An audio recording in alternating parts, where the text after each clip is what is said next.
অপেক্ষা করে আপনারা যারা এখানে এসেছেন সবাইকে অসংখ্য ধন্যবাদ। আমরা এখানে 5টা দাবি নিয়ে এসেছি। কয়টা দাবি নিয়ে এসেছি?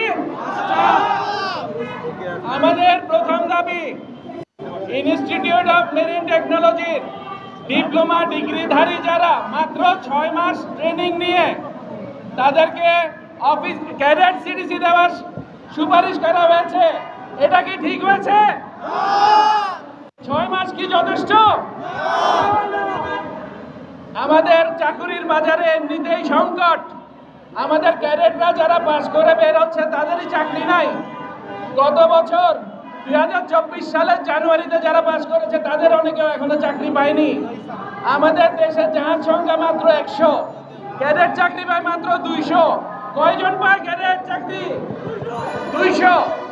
আর বাকি সবাইকে ছেড়ে দেওয়া হয়েছে আল্লাহর রাস্তে আন্তর্জাতিক চাকরির বাজারে। তো সেখানে আপনার যোগ্যতার ব্যাপার আছে। আইএমও ইন্টারন্যাশনাল মেরিটাইম অর্গানাইজেশনের যে ট্রেনিং আর সার্টিফিকেশন আছে STCW, সেই অনুযায়ী ডিপ্লোমা ডিগ্রিধারী আর 6 মাসের ট্রেনিং যথেষ্ট না। কি যথেষ্ট?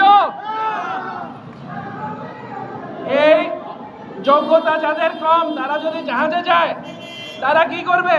তারা হয় বাংলাদেশের জন্য দুর্নাম বয়ে আনবে, না হলে বিদেশে কোথাও পালিয়ে যাবে।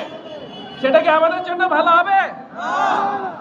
আমাদের দ্বিতীয় দাবি, ক্যাডেট এবং রেটিংসের প্রয়োজনের চাইতে অনেক বেশি সংখ্যায় নেওয়া হচ্ছে।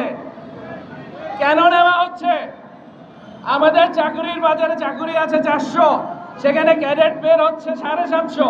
প্রতি বছর যদি 300-400 করে ক্যাডেট অতিরিক্ত বের হয়, এদেরকে কি আমরা চাকরি দিতে পারবো?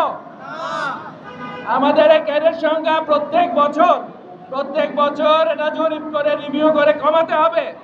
রেটিং সংখ্যাও কমাতে হবে। আমাদের তৃতীয় দাবি, ভিসা সমস্যা। গত 1 বছর ধরে আরব আমিরাতের ভিসা আমরা পাচ্ছি না। আমাদের এই জন্য আমাদের মেরিনাররা এই জন্য সাইন আপ করতে পারছে না। ইউরোপ থেকেও অনেক দেশের ভিসা সহজ করার কথা ছিল, সেটাও এখনো পুরোপুরি সহজ হয়নি। আমাদের তৃতীয় দাবি, ভিসা সমস্যার সমাধানে আমরা সরকারের দৃষ্টি আকর্ষণ করছি। আমাদের 4 নম্বর দাবি, নাবিকদের প্রশিক্ষণ এবং নিয়োগে অবৈধ লেনদেন বন্ধ করতে হবে। অবৈধ লেনদেন কি আছে? এই অবৈধ লেনদেন বন্ধ করতে হবে এবং যোগ্যতা এবং মেধার ভিত্তিতে যতটুকু দরকার ঠিক ততটুকুই নিতে হবে। আমাদের 5 নম্বর দাবি,